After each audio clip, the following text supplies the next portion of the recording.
Hello everyone, welcome back.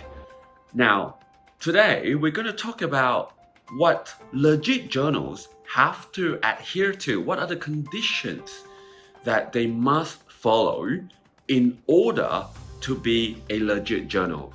Now, you might think, well, I'm an author. I don't really care, or why should I bother with myself what legit journals should comply with? Now, the thing is that if you know what legit journals have to comply with, then you can cross-check and use this set of conditions to access and to determine if a journal is legit or not. This is like an added shield to protect yourself from ever falling prey to predatory journals. So, as it is, at the moment right now, there are four main scholarly organizations governing publication ethics. They are the Committee on Publication Ethics, or COPE, which is the largest and the most active as well, because they hold a lot of conferences and seminars around the world. There's also the Directory of Open Access Journals. Of course, as the name implies, is to govern open access journals together with Open Access Scholarly Publications Association, or OASPA for short, and of course that's the World Association of Medical Editors.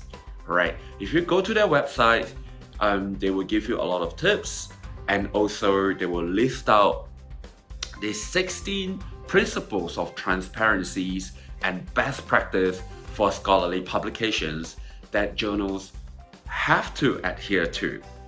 Alright, now do bear in mind though, this is not like an absolute law or legislation. These are guidelines that journals have to adhere and should adhere to. Now the problem with that is that some journals don't do it, the black sheep so to speak, they don't do it, they go out of line too. So basically that is what make a journal a predatory journal. Now, in the interest of time, I'm not going to touch on all 16 conditions, but there are a few that I would like to point out to you. As an author, we should know what to look out for so that, like I said, act as an extra shield to protect us from predatory journals. Now, the first is to go to the website of that journal. Scrutinize the website and make sure that they do list properly the name of the journal. There's a repository of archived papers. Now, while not all of them offer open access, but they will nonetheless have a few papers that are free as a sample. They would also list their board of reviewers or editors, and also of course the name of the editor-in-chief, which you can then search for and cross-check and make sure that this person has a legit credibility. They will also explain to you the peer review process and to give you a clear idea of what happens to your manuscript upon submission. And a legit journal would also highlight to you, and in fact give you a pretty good description of the ownership and management, about your paper. Basically, what happens to the manuscript. Is it going to be open access? Is it going to be stored in their database? However, open up after 6 months upon publication.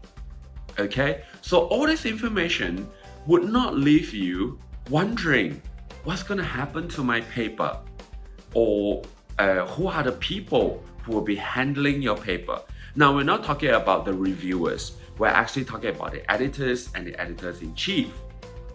And again, all the cost of publication and what they are for, and usually, like I said, is the publication fee, not a handling fee, will be stated clearly.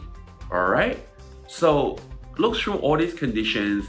Try not to get ahead of yourself, or try not to let your enthusiasm of being published cloud your mind, right?